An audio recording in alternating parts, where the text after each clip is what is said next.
the Blairing Out with Eric Blair show at the 2018 Hall of Heavy Metal History Awards show with Jordan Rudess, keyboard player for Dream Theater. Jordan, what brings you out to the Hall of Heavy Metal History Awards? Wow, it's amazing. I don't know, it's been a journey, and somehow I ended up here. It's, being inducted to the Hall of Heavy Metal History is amazing, and that's why I'm standing here talking to you. What do you think of these award shows? These people are really passionate about what they do.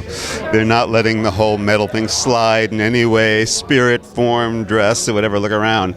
It's really, really awesome. I feel just really privileged, honored to be here. I mean, I come from a group that is partly a metal group. Dream Theater is a prog kind of metal group, and to be here with all the people that have the true spirit of metal and really do that, it's a real honor. It's great. Now, speaking of prog, let's just talk about some of the great keyboard players that you've been able to cover a lot of their songs. Yes, Machine Messiah. I believe I saw you guys do a cover of it. That's right, you did. Yeah, that's good stuff. Great stuff off the Drama album. Yeah. Sure. And of course, my biggest influence was Keith Emerson and Emerson, Lake and Palmer. It was the Tarkus album that changed my life.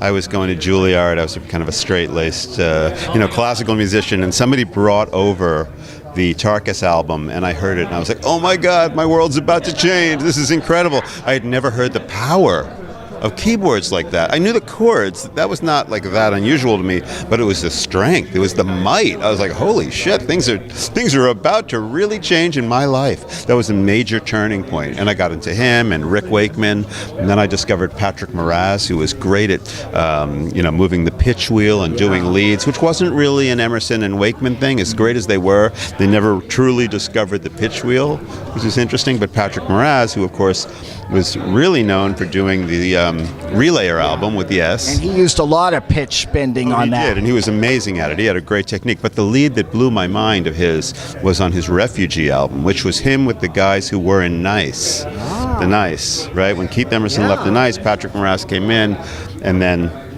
formed a band, and it was called Refugee, and he blew an amazing solo on a song called Someday. It was a ballad, but he just played it so expressively. I ran out. I had to get a Mini Moog. That was it. I didn't know what was going on with that. So it's because of him that I play leads, on the keyboard. What do you think makes Jeff Downs a great keyboard player? Oh, well, he's been involved in so many great projects. He must have, I know Jeff a little bit. I don't know him that well to really know his full, magic there. But obviously, he's got a great ear and he has a great head for style. And, so I think that's it right there. How important is the songwriting aspect? Because a lot of times you get in bands that are fantastic, like Dream Theater, where everybody can shred, but then sometimes there's a lack of songwriting. How do you guys approach the songwriting and keep it melodic and keep it interesting? Yeah, that's a very good question. And a lot of people ask me, what is it about Dream Theater that makes us so successful?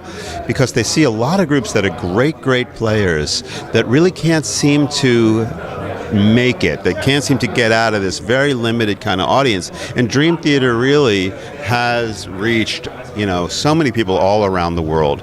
And I will say that I think what's the secret is that we really care about the way people feel and the we like to shred and we're virtuosos. We like to do that. But to us, being a virtuoso is all about being able to play, something slow, a beautiful melody, something fast, all of it. And we know what makes people feel something. So it's about writing a beautiful melody. It's about writing a beautiful song that's not complicated. So I feel like in Dream Theater, we kind of explore the gamut of everything rather than just, okay, we're going to make this really cool, almost like academic, wild music that you will have trouble tapping your foot to. Maybe some parts you will. We dig that, and our fans dig that. But also you'll have songs that you just go, oh, that touches my heart. And that's the difference right there. And I also thought that was something that Yes had, Emerson, Lake and Palmer had that, and then Asia had that. And I'm not ashamed to talk about Asia because I think the first Asia record is amazing. Yeah. You know what? There's a lot to be said about beauty and just emotion, and that's the kind of thing you're talking about. If you think about John Anderson and that beautiful, gorgeous voice, and just even his message. If you put him alone without Yes, well, then people can say, oh, his message is a little bit too spiritual, too sweet. But the man and the beautiful magic that he presented within Yes gave them that spiritual energy behind the power of the band as a whole, which was a combination that was just affected, us all, I think. Yeah. About the passing of John Wetton last year. Well, so sad. We've lost so many great heroes. John Wetton, first of all, was the sweetest guy. He and Greg Lake, who we also lost so sadly, were my favorite voices in the world of prog. Those guys were the guys to me. They had the sound.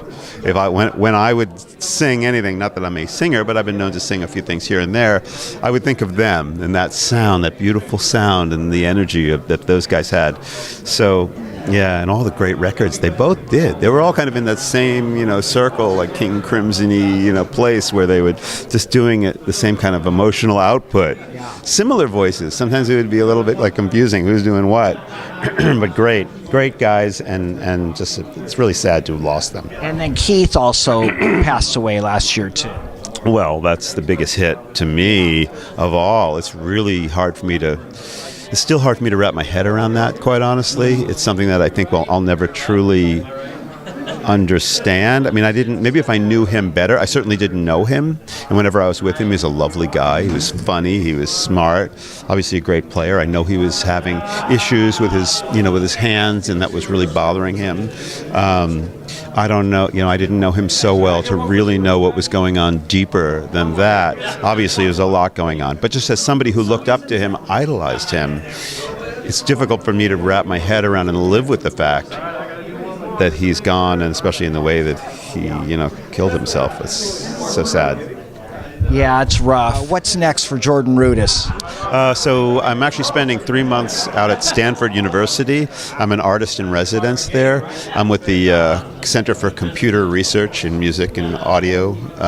So I'm there doing that, and I've got a month of solo shows, piano shows in Europe. In April, and then I start up with Dream Theater again to do another album.